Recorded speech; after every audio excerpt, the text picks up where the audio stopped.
Emergency management officials say flooding in Johnson County last night may have destroyed as many as 150 homes. The cleanup is beginning in Anderson County, where powerful storms toppled trees and flooded roads like this one. Mixture of sun and clouds out and about, and that doesn't mean we're out in the clear just yet. More storms later on. I'll talk timing and threats coming up in just a few minutes. Tracking, alerting, protecting. This is WKYT News at Noon. Good afternoon from WKYT News and welcome. I'm Bill Bryant. And I'm Barbara Bailey. Dramatic scenes across much of Kentucky today. Flash flooding has devastated several communities. The hardest hit appears to be Johnson County, where one person has died and several others are still missing. Now, this is video from the Flat Gap community. You can see a home being washed off of its foundation and simply floating away.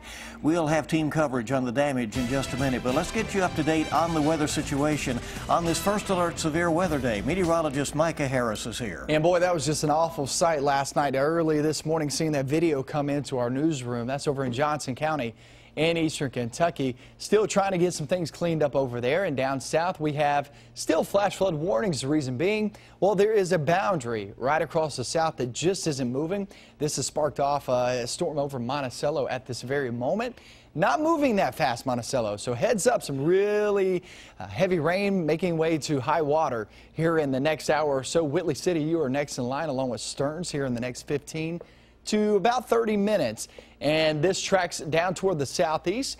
That's until 12:45, severe thunderstorm warning. You have about 45 minutes before it reaches the state line. McCurry, Wayne, and Whitley. Now, this takes it just south of Williamsburg, but nonetheless, you'll at least get some rain out of this, Williamsburg.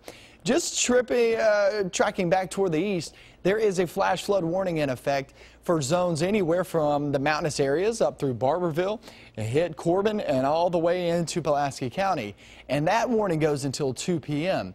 This just isn't moving that much. It's one storm after another, and that's why we're leading there to some high water issues once again. Today's forecast, spotty storms, but those storms will be strong, potentially severe.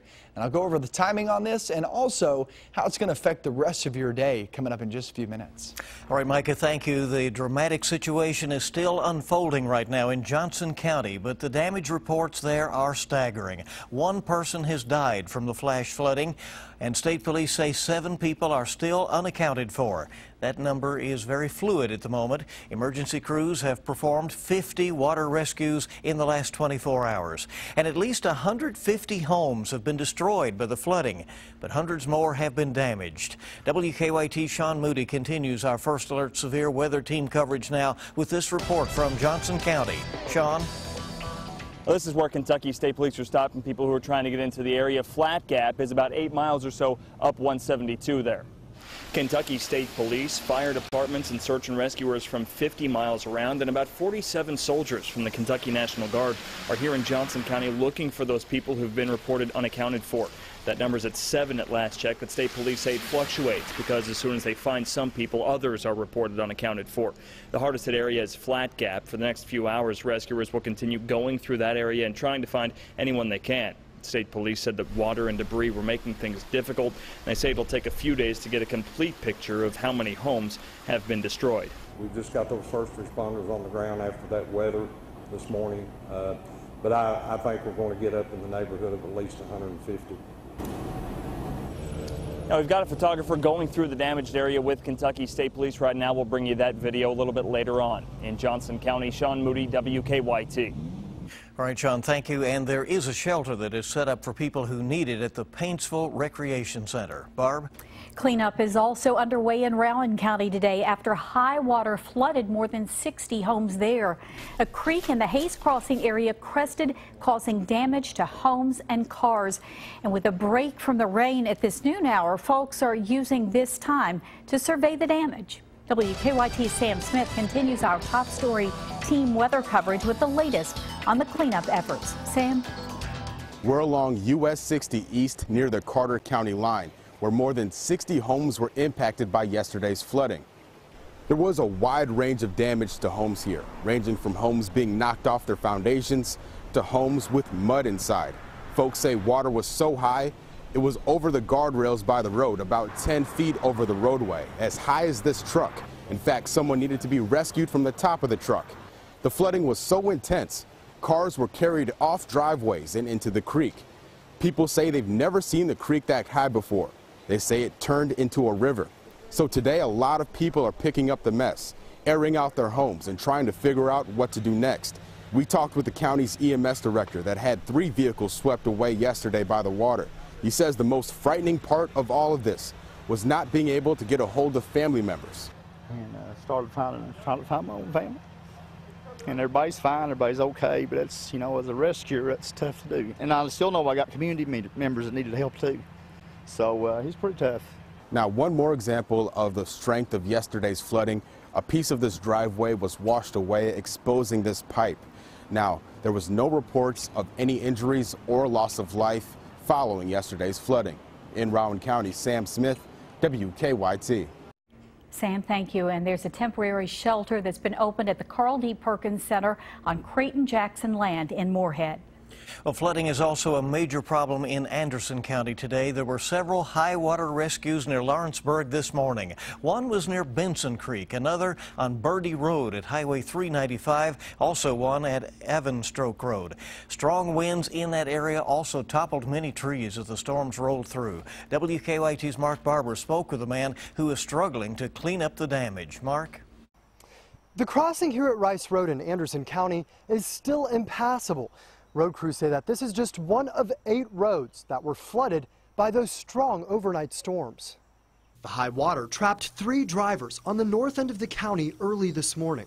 Firefighters say fortunately they were able to pull each one of those drivers to safety. As the roads start to dry out, cleanup crews are starting to zero in on those areas hit hardest by the storm.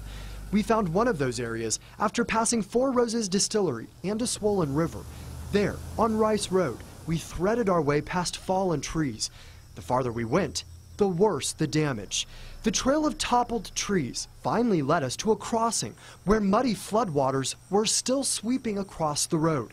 That's where Clarence Wilhoit lives. When we found him, he was working to clear trees away from his driveway. He says it's a very difficult chore when you're 78 years old and in poor health. You know, it's awful to live in pain, you know. And that's what I live in pain, day in and day out, you know. And it has my nerves tore all to pieces, you know. And then this happened, you know. And I can't take much more of it, you know, it's awful. We did help Wilhoit get a hold of county road crews, and they said they will try to give him a hand. In Anderson County, Mark Barber, WKYT. Mark, thank you. And county road officials tell us that right now they're very closely watching weather again because there could be another threat of rain there later today. They tell us they're hoping that the high water will continue to recede before the next storms hit. Well, it was a slow commute into work for a lot of folks in Lexington this morning. The heavy rains made for some wet roadways and caused flooding issues, while the wind downed trees, blocking traffic in some areas. WKYT's Rebecca Smith is live in Lexington with an update now on the current conditions. How is it out there now, Rebecca? All good now. We are live at Man o' War in the Hamburg part of town. Not so much the scene earlier this morning where actually some of the traffic signals were out because of the storms, caused some significant problems for drivers. Now that's in addition to rainwater that collected on parts of New Circle and Ironworks Pike.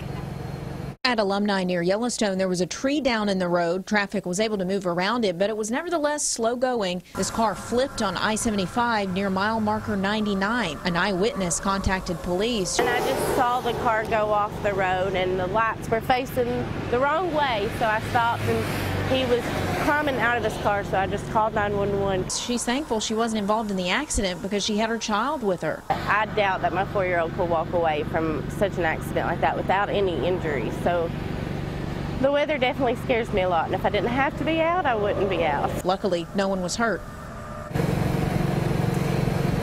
Again, here in Hamburg, some of the traffic lights were out because of the storms this morning along Man o' War. It looks good here now, not really a problem, but obviously we're expecting maybe potentially some rains later today. So just keep that in mind as you make your commute home from work. In Lexington, Rebecca Smith, WKYT. Rebecca, thank you. And the problems weren't only on the roads. At one point this morning, Bluegrass Airport had 8 delayed flights. That number has since dropped down to 1. We're not the only ones dealing with the aftermath of severe weather. Damaging winds, large hail, and thunderstorms tore through Minnesota to Illinois. About 7 inches of rain swamped southern and central Indiana, downing trees and damaging power lines. And in Kansas, a funnel cloud was caught on camera. And it's not over yet. Tornadoes, damaging winds, and large hail are expected today throughout the Midwest. Remember, you can always track severe weather when you're away from your TV on WKYT.com. You can take control of an interactive First Alert Defender and zoom into your neighborhood. You can also download the WKYT First Alert Defender Radar app for your iPad or smartphone.